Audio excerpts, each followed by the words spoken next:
ባይዘው እኔ ከመጋባታችን በፊት አንዱ ያሰብኩትና አንቺን ፒክ ያደረኩበት ይሄ ከራይ አብሮ ከመሄድ ጋር ያ በጣም ቪዥኔን አብራ ራይን አብራ ትተባበራለች የሚለው ነገር በጣም ኪ የሆነ ነገር ነው። እግዚአብሔር ቃል ይላል አዳምና ሚስቱ ሁለቱ ራቁታቸውን ነበሩ፣ ምንም አልለበሱም ነበር፣ ግን ሁለቱም ደግሞ አይተፋፈሩም ነበር ይላል ይሄ ቃል።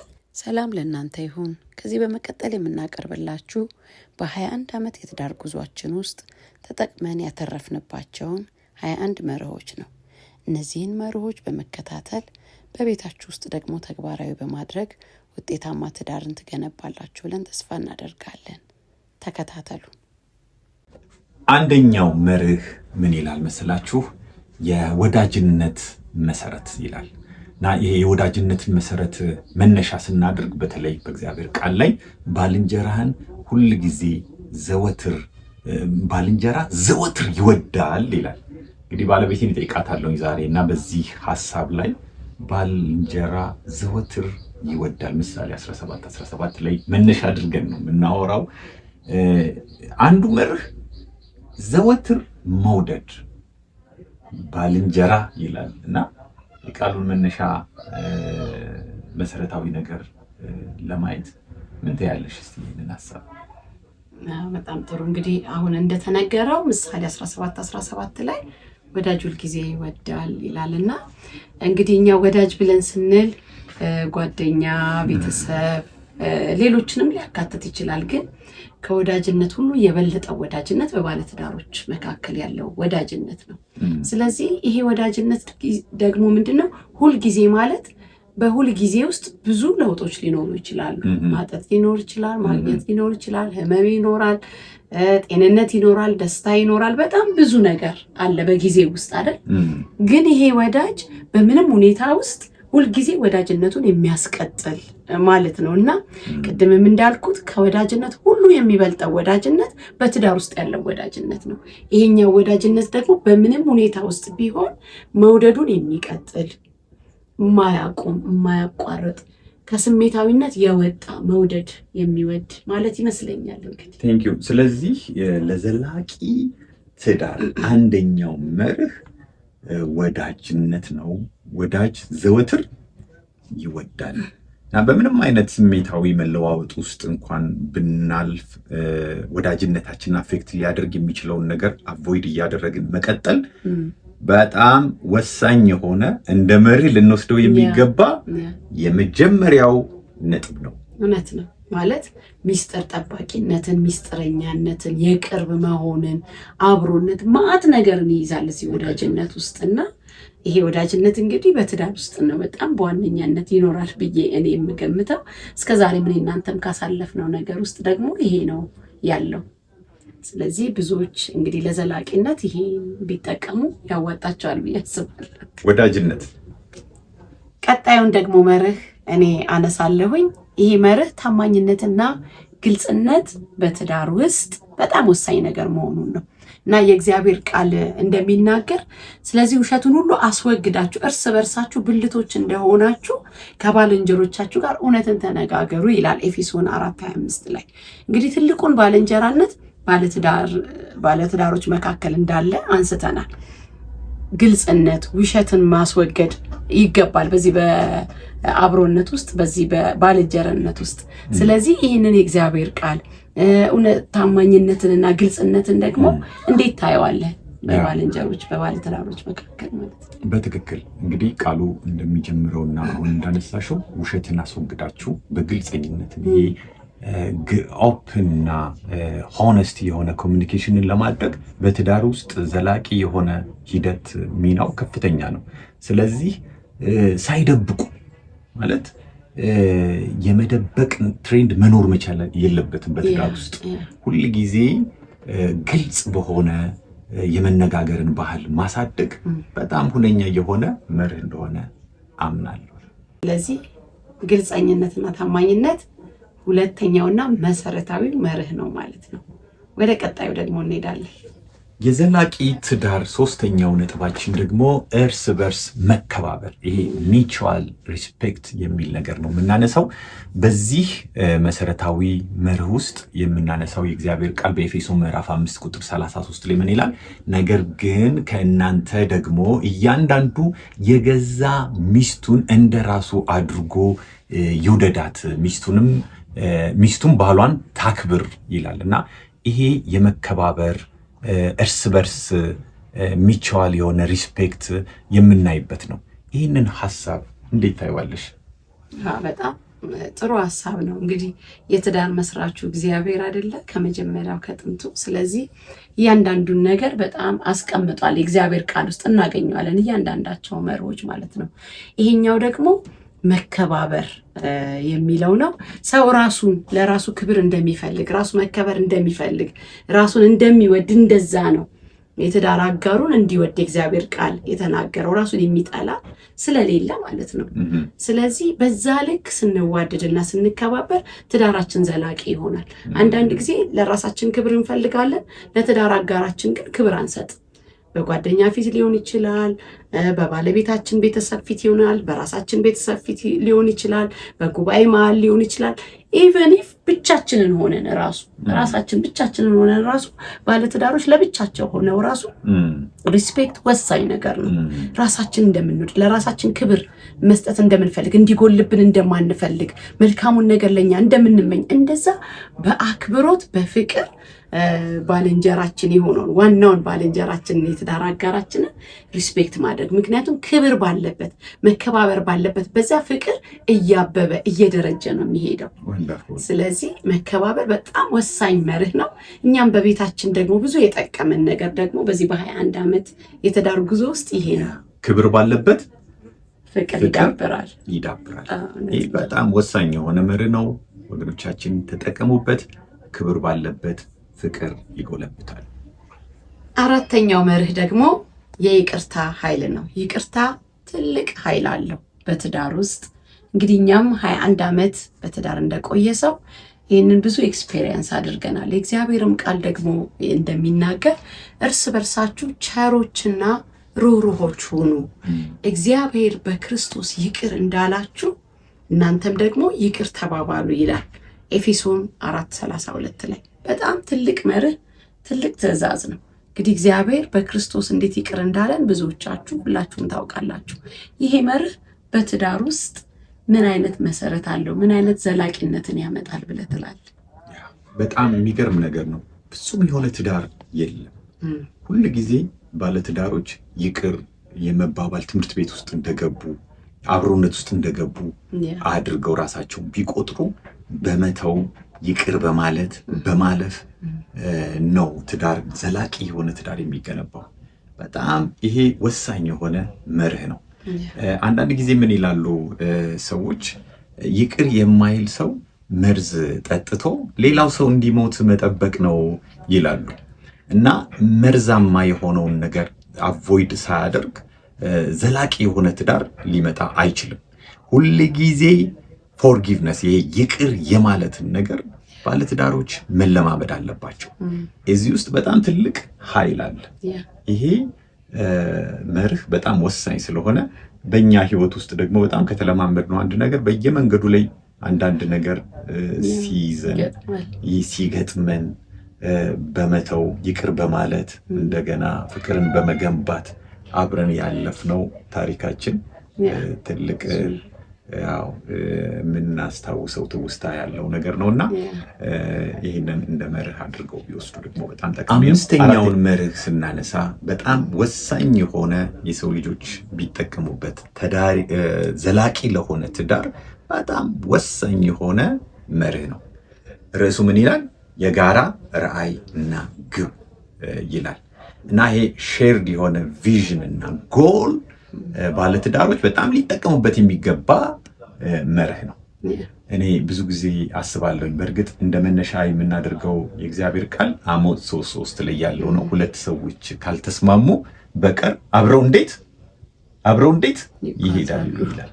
እኔ አንዳንድ ጊዜ በጣም እዚህ ፖይንት ላይ የማነሳው ነገር የትም ቦታ ላይ አብሮነታችን እንዲቀጥል ያደረገው ነገር የምንናበብበት ይሄ ራዕይ የተቀበልንበት አንድ ነገር ላይ አብረን ፍሎ የምናደርግበት ነገር እኔ በጣም ነው የሚገርመው። እኔ ቃል በቤተክርስቲያን ውስጥ ሳካፍል ምናልባት የጎደሉ ነገሮች ካሉ ሳንተያይ በጣም አንድ አይነት ነገር ስናስብ አያለሁኝ እና በጣም ራዕያችን አንድ ላይ እንዲጓዝ በጣም ትልልቅ ስራዎችን ለመስራት አብረን ስናስብ አያለሁኝ።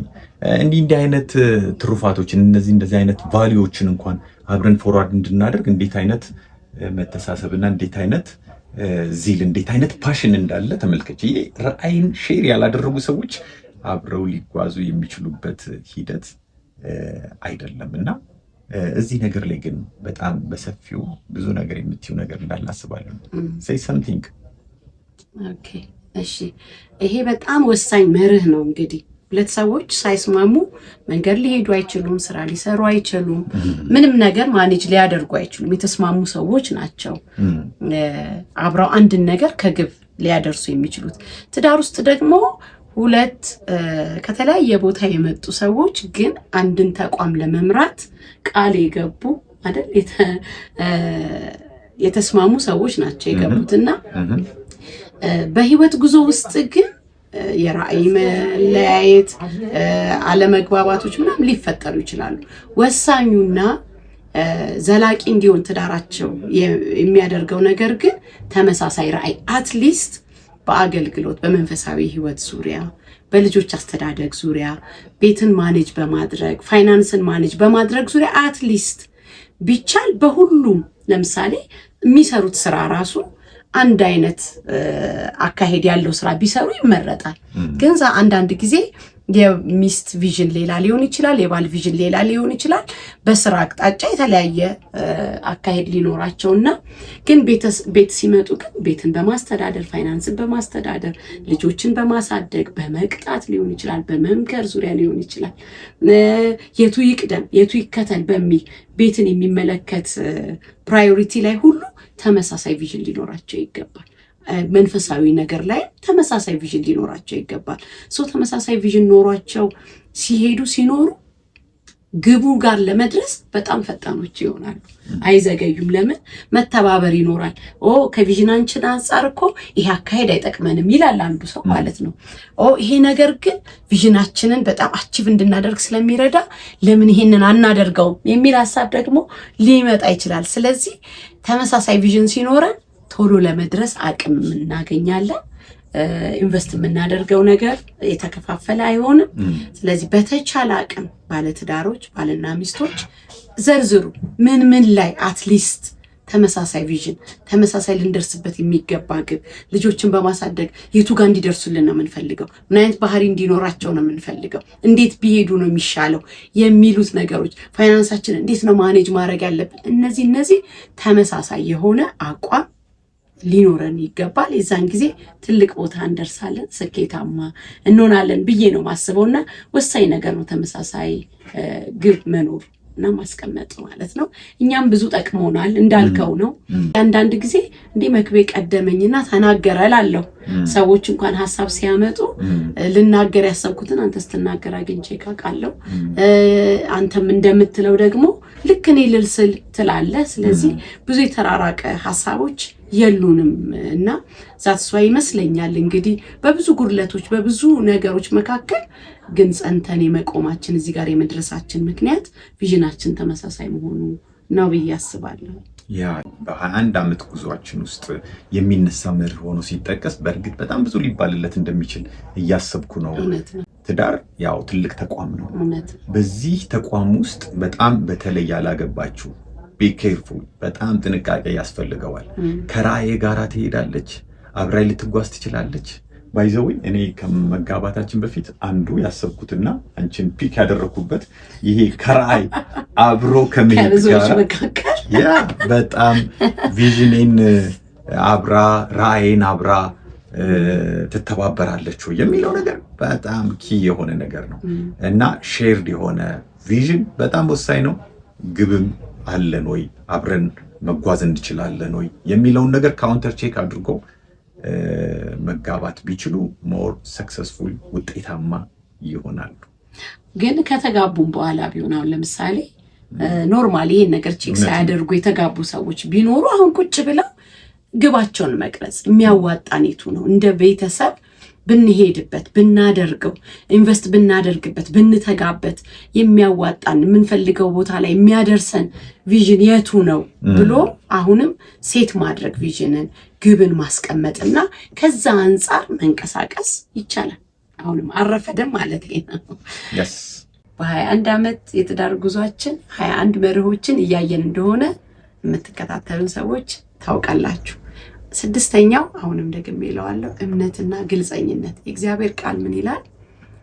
አዳምና ሚስቱ ሁለቱ ራቁታቸውን ነበሩ፣ ምንም አልለበሱም ነበረ፣ ግን ሁለቱም ደግሞ አይተፋፈሩም ነበር ይላል። ይሄ ቃል ስለ አካል ራቁትነት ብቻ አይደለም፣ ማለት በሁሉ ነገር ግልጽ መሆንን፣ ፋይናንሻሊ ሊሆን ይችላል፣ በተለያየ መንገድ ማለት ነው። ምንም ሚስጥር የሌለበት የተገለጠ በሁሉ ነገር መክቤ የኔ እኔ የመክቤ ከማወቅ ጋር የሚያያዝ ይመስለኛል። እኔና ይህን ነገር እንዴት ትረዳዋለህ? እኛስ በእነዚህ የህይወት ጉዟችን ውስጥ እንዴት ነው ያለፍነው? እንግዲህ ለተመልካቾቻችን ለቤተሰቦቻችን ይህንን ታስረዳቸው። እውነት ነው። ዘላቂ የሆነ ትዳርን ለመገንባት አንዱ እንደ መርህ እንግዲህ መነሳት ያለበት ፖይንት ይሄ ግልጸኝነትና እምነት ነው። በግልጸኝነት ውስጥ ብዙ የምንደብቃቸው እንድንሸፍናቸው የሚዳርጉ ነገሮች አሉ።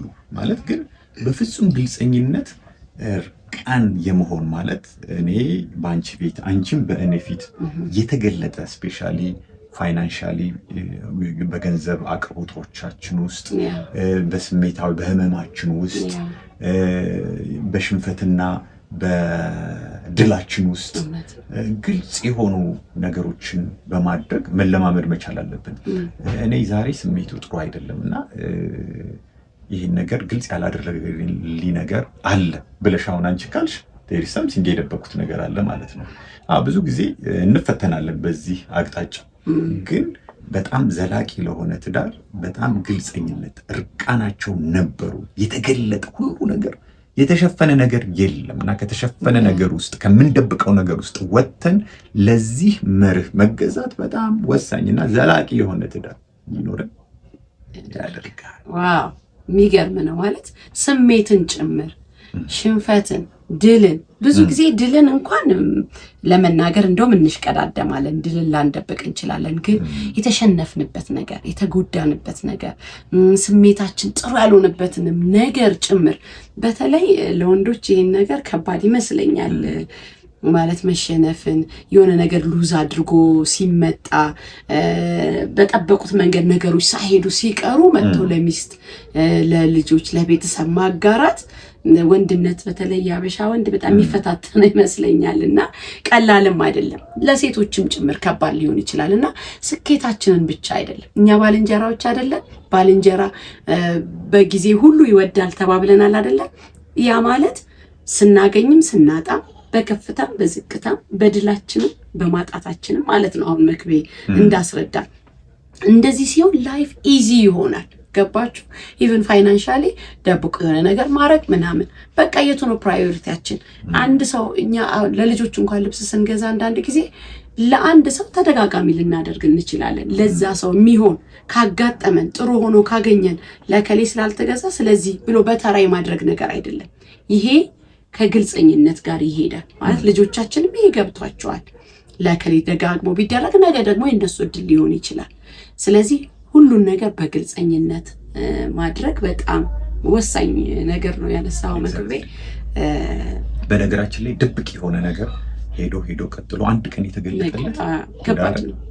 አደጋ ለማፍረስም አደጋ ላይ የሚዳርግ አደጋ ውስጥ የሚጥል ድብቅ መሆን በጣም እንደውም ለትዳር በጣም አደገኛ ወጥመድ ነውና ስለዚህ በተቻለን አቅም ግልጸኝነትን እንለማመድ እንላቸዋለን። ሰባተኛው መርህ አብሮ ማደግ ይላል እና አብሮ በማደግ ውስጥ የተለያዩ ነገሮችን ልናነሳ እንችላለን። ይሄ እንደ መርህ ሆኖ ዘላቂ ለሆነ ትዳር አብሮ ማደግ በጣም ወሳኝ የሆነ ነገር እንደሆነ የምናነሳው ነገር ለምሳሌ የእግዚአብሔርን ቃል በሁለተኛ ጴጥሮስ ምዕራፍ 3 ቁጥር 18 ላይ ነገር ግን በጌታችን እና በመድኃኒታችን በኢየሱስ ክርስቶስ ጸጋና ዕውቀት እደጉ ይላል። ያው ይሄ ለሁሉም የተሰጠ መርህ ነው። ግን ደግሞ አብሮነትን ያደረጉ ጥንዶች አብረው ሲጓዙ አካዳሚካሊ ሊሆን ይችላል፣ ስፒሪቹዋሊ ሊሆን ይችላል፣ በሁሉም አቅጣጫ አብረው ሊያድጉ የሚችሉበትን እሴት መሰነቅ አለባቸው እና በዚህ ውስጥ ሊነሱ የሚችሉ ነጥቦችን ብናነሳ ይሄ እንግዲህ በጣም ወሳኝ መርህ ነው። አብሮ ማደግ ናቹራል ነው ማለት በተፈጥሮ ውስጥ ማደግ መለወጥ አለ። ስለዚህ የእግዚአብሔርም ቃል ቅድም እንደተነገረ በእግዚአብሔር ጸጋ በእውቀት ማደግ ይገባናል። አብሮ ማደግ ይሄ አብሮነታችን ደግሞ የተለየ ቦንዴጅ ነው ብለናል አይደል? በትዳር ውስጥ ያለ አብሮነት አንዳንድ ጊዜ ሚስት በቃ የቤት እመቤት ናት፣ ልጆች ታሳድጋለች፣ የትም አትሄድም ምናምን፣ ባል ማስተርሱን ዶክትሬቱን ይሄድና አስተሳሰብ ጋር የእውቀት ጋፕ ይመጣና ማይሆን አይነት መናናቅን ምንም ዴቨሎፕ ይደረጋል። በተቃራኒውም ደግሞ ምናልባት ሚስት የሆኑ እድሎች ይኖሯትና ምናምን ትማራለች፣ ታድጋለች፣ ትለወጣለች። ባል ሜቢ ያ ኦፖርቹኒቲ ባይኖረው ጋፕ እየሰፋ ይሄዳል፣ አስተሳሰብ እየሰፋ ይሄዳል እና እሱም አንድ ሌላ እንቅፋት ነው የሚሆነው። በተቻለ አቅም ተያይዘን አብሮ ማደግ ማለት እድሎችን የአንዱ ብቻ እንዳይሆን ማድረግ፣ ለዛኛው እድሉን መክፈት፣ ለባልንጀራችን፣ ለትዳር አጋራችን፣ ለወዳጃችን እድሉን ማመቻቸት ማለት ነው። አካዳሚካሊም ሊሆን ይችላል፣ እንደገና መንፈሳዊ። ብዙ ጊዜ አሁን ቴዎሎጂ ለወንዶች ብቻ የተፈቀደ እስኪመስል ድረስ በመንፈሳዊ አቅጣጫ ቴዎሎጂ ወንዶች ናቸው የሚማሩት። የቃሉን የማወቅ የመተንተን ጋፕ ይኖርና ቤት ውስጥ ቃል ሲነበብ ቸርች ውስጥ ቃል ሲካፈል ምናምን ለመከራከርም ለመነጋገርም በማይመች መልኩ ሰፊ ጋፖች ይኖራሉ። ይሄ አንደኛውን ሰው ኢንፌሪቲ ኮምፕሌክስ እንዲሰማው የበታችኝነት ስሜት ማለት ነው። እንደገና በቃ እኔ አላቅም፣ ስለዚህ ሀሳብ እንዳይሰጥ እኔማ አልችልም እሱ ተምሯል፣ ወይም እኔማ አልችልም እሷ እኮ ስለተማረች ነው፣ ስለዚህ እያለ ሀሳቡ እንዲያዝ፣ ልቡ እንዲያዝ፣ አስተሳሰቡ እንዲያዝ ያደርጋል። ስለዚህ ምን ማድረግ ነው ያለብን? በምንችለው እድል ሁሉ አብሮ ማደግ። ባል ቴዎሎጂ ተማሪ ከሆነ መጥቶ ሚስቱን ማስተማር ቤት ውስጥ ማለት ነው፣ ልጆቹን ማስተማር፣ ዛሬ እኮ የተማርኩት ይሄ ነው ምናምን እያለ እንዲማሩ እድል መስጠት። ሌላም ሴኩራል የሆነውም እውቀት ቢሆን አብሮ ቢያነቡ፣ ሀሳባቸውን ሼር ቢያደርጉ፣ አስተሳሰባቸው ወደ አንድ እንዲመጣ ይሆናል ማለት ነው እና ስለዚህ አብረን ማደግ በጣም ወሳኝ ነገር ነው። ፋይናንሻሊም ቢሆን ስፒሪቹዋሊም፣ እንደገና በእውቀትም ሌቭል፣ በስሜትም ያንዳንዱ በጣም በቃ በቀላሉ የሚጎዳ ስሜት ያለው፣ አንዳንዱ ደግሞ ጠንካራ ስሜት ይኖረዋል። ችግሮች ሲመጣ ሬዚሊያንት ነው፣ አልፎ ይሄዳል። አንዱ በቃ ተቆራምዶ የሆነ ነገር ይሆናል። ኖ አብሮ እጅ ለእጅ ተያይዞ መውጣት፣ በሁሉ አቅጣጫ ተመሳሳይ እውቀት እንዲኖረን መስራት፣ እንደ እኩል ባንመጣ እንኳ ተቀራራቢ መሆን በጣም ወሳኝ ነው። ትዳርን ለዘለቄታው እንዲሄድ እንዲጓዝ ያደርጋል። ያው እኛ ቤትም እንደዛ ነው ብዙ ጊዜ የምናረገው። አጋጣሚ ሆኖ መክቤም ማስተርስ አለው፣ እኔም ማስተርስ አለኝ። እሱ ቴዎሎጂ ተምሯል፣ እኔም በጥቂቱ እየተማርኩኝ ነው። አሁን ደግሞ ኮፓፕ እያደረገች ነው ብዙም ባይሆን። ስለዚህ አሳይመንት ሲሰራ የሚረዳኝ እሱ ነው፣ ያግዘኛል ምናምንና እንደዚህ አይነት ነገር መረዳዳት፣ መተባበር በጣም ጥሩ ነገር ነው። በአገልግሎትም በህይወትም አብሮ ለማደግ ይጠቅማል ማለት ነው። ላነሳው ያሰብኩትን በሙሉ ኦልሬዲ በደንብ ተነስቷል በበቂ ሁኔታ። ስለዚህ ቼክ መደራረግ ማለት በምን አይነት ሌቭል ላይ ነው ያለችው ባለቤቴ፣ በምን አይነት ሌቭል ላይ ነው ያለው ባለቤቴ ብሎ ባልና ሚስት አብረው በመተያየት በእውቀት በጸጋ አብሮ ለማደግ እርስ በርስ መተያየትን የሚጠይቅ መርህ። ይህ 7ኛው መርህ ነው። ቴንክ ዩ